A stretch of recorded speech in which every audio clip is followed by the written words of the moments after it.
Some stories sound strange until you realize they actually happened.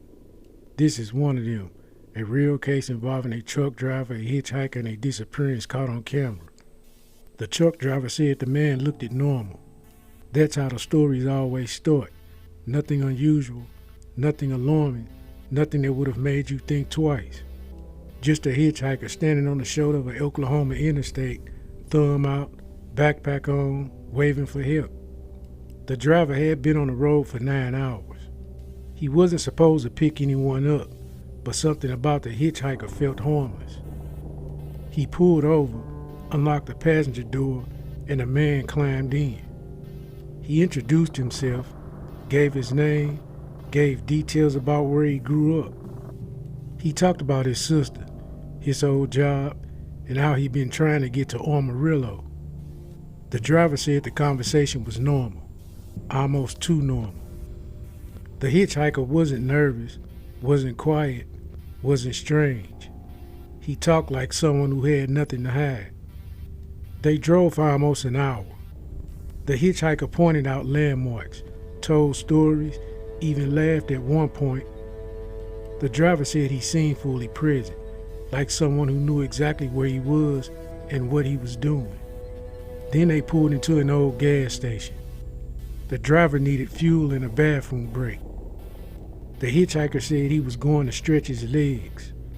He opened the passenger door, stepped out, walked behind the truck, and never came out the other side. That's where the story turns. The driver waited. He looked around the pumps. He checked inside the store. Nothing. He walked around the truck twice. Nothing. He called out for the man, thinking maybe he crouched down or dropped something. Nothing. The hitchhiker was gone. The driver went inside to ask the cashier if she seen anyone walk in. She said no. Nobody come through the door in the last few minutes. The driver asked if she had cameras. He simply never appeared again. The driver called the police. When officers arrived, they reviewed the footage themselves. They walked the perimeter. They checked the dumpsters, the bathrooms, the back lot, the field behind the station. They even checked the roof. Nothing. The hitchhiker had vanished in a space about 6 feet, the distance from the back of the truck to the open lot behind it. The police questioned the driver for hours. They asked if he knew the man.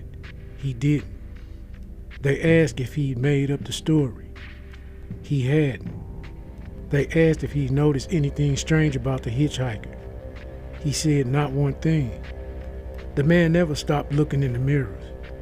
Every few minutes during the drive, the hitchhiker would glance at the mirrors, then the rear view mirrors, then the side mirrors again. Not paranoid, just checking, like he was making sure something wasn't following him.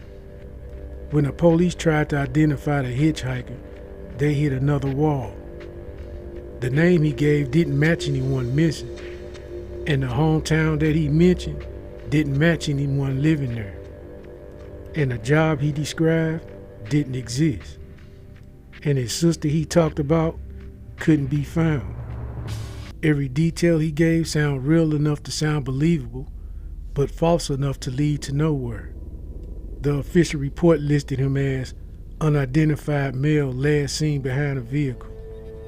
The truck driver still tells the story in the same way. I saw him get out. I saw him walk behind the truck, and then he was gone. No one has ever come forward claiming to know the hitchhiker. No one has ever matched his description. And no one has ever explained how a man can walk behind a truck and disappear in a space with no cover, no trees, no buildings, and no blind spots. Some people say he ran. Some say he hid. Some say he never existed at all.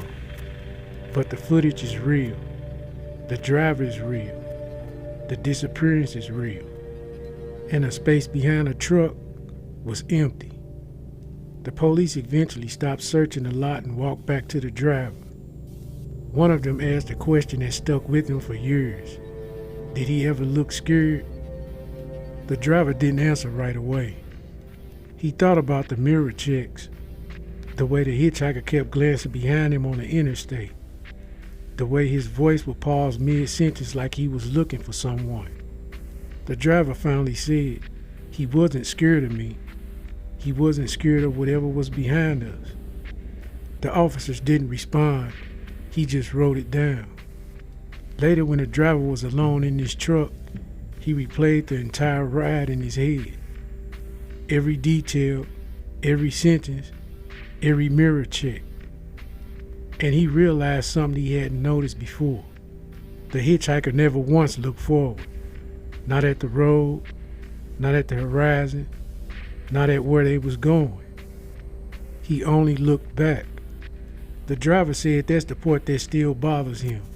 The idea that the man wasn't trying to get to Amarillo. He was trying to get away from something else. And whatever he was running from caught up to him behind that truck. That's the part nobody can explain. That's the part the footage can't answer. That's the part the police couldn't solve. A man stepped out of a truck and walked 6 feet and vanished. And the driver still say the same thing every time he tells the story. I shouldn't have picked him up, but I'm glad I did.